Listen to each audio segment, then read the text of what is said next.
Hello po sa ating lahat. Muli, nandito si Sir Juming para magbigay ng kanyang comment o pananaw sa mga trending na issue. Ano? Masama ang maging judgmental sa mga ibang tao, lalong-lalo na pag ang mga comment natin ay negative. Ngunit kung minsan talagang hindi na maiwasan pag yung nakikita natin ay talagang sukdulan na. Like for example, itong sa kaso ni Kibuloy o Pastor Kibuloy, talagang sukdulan na yung issue.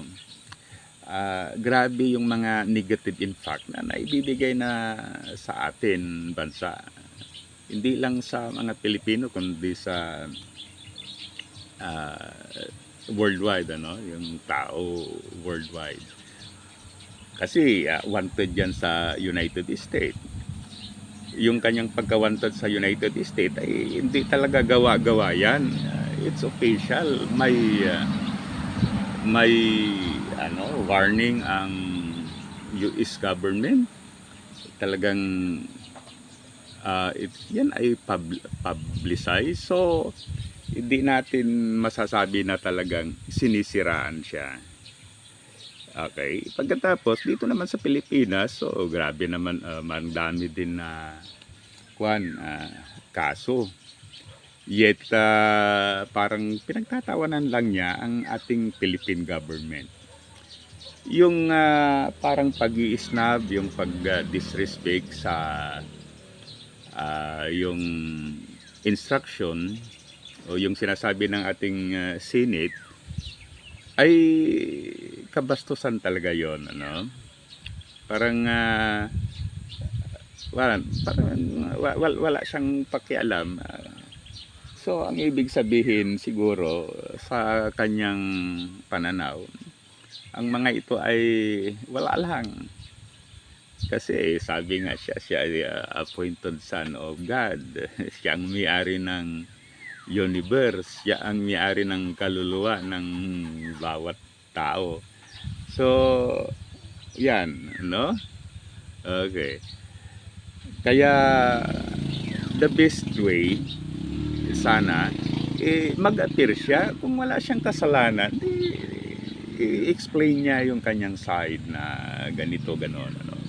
Hindi lang yung every now and then, basta lang siya, yung rason na siya ay parang pinapahirapan because of politics. Actually, for me, that is outside politics. Talagang may nagkasala siya, kaya dapat niyang harapin yung mga issue.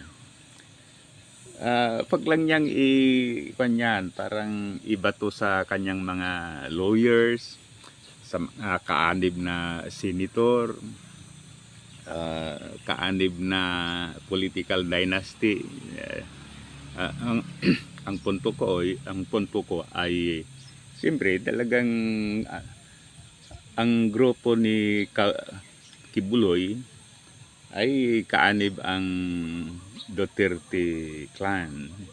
Okay, pagkatapos yan nga may mga so grabe ang ibinibigay na bad impact sa atin sa international community.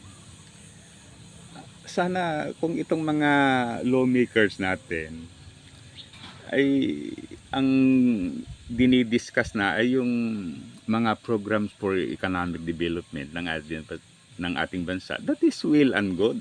Hindi yung lagi ang dinidiscuss yung kaso ni Kibuloy. Okay? So, grabe talaga. Ngayon, ang isa pang nakikita ko ito, grabe yung suporta ng mga ilang kilalang Pilipino. Marami dyan yung mga officials nga sa Senate lang, talagang number Padilla, Bongo, Bato, Cayetano, itong si Aimee. Parang naguguluhan ang isip ko dito kay Amy. Imagine, Marcos yan, yet nasa Duterte side. Binabagsak ng mga Duterte ang Marcos administration, yet nandoon si Amy, pumapalakpak. I see something wrong actually sa babaeng ito. Okay. So, ganon siya. Dapat sana itong mga kuwan natin nakakonsentrate sa economic development. So, in the case of Kibuloy o Pastor Kibuloy, sana makikooperate siya. Kasi kung talagang nagkasala siya, sa palagay ko, hindi niya ito matatakasan. Kasi ang involved ay hindi lang ang government ng Philippines, kundi yung government ng United States. Pagkatapos, halimbawa, yung may mga victims na Ukrainian, may mga Estonian, may mga American, may mga British, halimbawa ganyan. Siyempre, yung mga bansa kung saan galing ang mga victims ay concerned din sila. Concerned din sila na dapat mabigyan ng justice yung nangyari sa kanilang mga mamayan. So muli, thank you. Sana i-like at saka subscribe sa ating YouTube channel. Mabuhay tayong mga Pilipino.